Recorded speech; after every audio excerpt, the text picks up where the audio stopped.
I'd like Pete to give us a bit of an insight into is the different roles that the different shots have in the game. Forehand, backhand, first serve, second serve, speed and endurance. Pete? Yeah, look, my opinion, in this sport you need two weapons.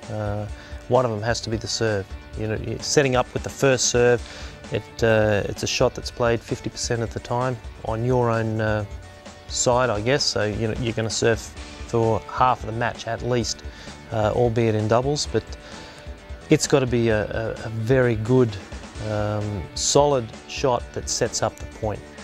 Also on that, to back that up, the anchor being the second serve, that's certainly an important shot to you know, take care of pressure situations. First serve's not working today. Oh, what do we do? Do we pack the bags up and go home? No.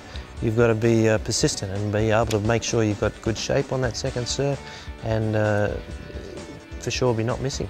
The biggest example I saw of that was Lleyton Hewitt in Barcelona for the Davis Cup final. I was in the crowd, Pete was in the team on the court, on the side of the court, but I was in the crowd and we were cheering, obviously. Lleyton served... Not between his first and second serve? No. I was about to say, we were cheering beforehand. He served a fault on his first serve. The whole crowd erupted.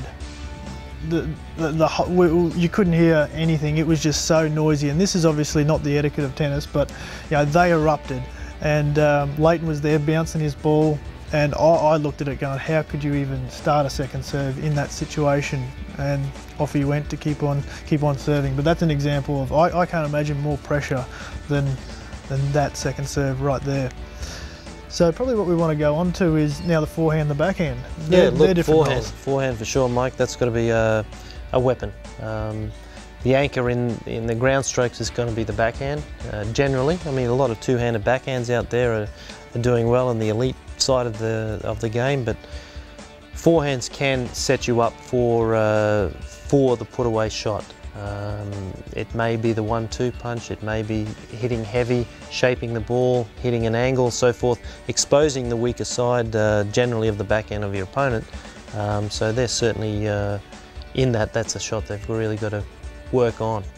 Yep. And then I suppose speed and endurance. Speed being a weapon, endurance being the anchor. Well, speed can be a weapon without a doubt. You get a lot of shorter players, low centre of gravity, lower to the ground. Lleyton Hewitt is a great retriever, very fast around the court, was very well respected for that. And that's again something we'll lead on to in another part of this program about respect, respecting yourself, respecting your opponent, the surroundings and so forth. But you've got to certainly have good speed. Endurance is a big part of it too. So if you don't have the endurance, speed's not going to really count for much because you're not going to last more than 2 sets anyway. So when it gets to the important part of the match, you'll find you're getting really weak and tired and start being sloppy, making mistakes, and there the match goes, and it's because of endurance. Yeah, well look, that's the business end of the set. As you see so many times, you know, it could be a couple of tiebreakers and you just play that 1 or 2 loose points and all of a sudden that's it because you're a little fatigued physically, which then in turn goes mentally.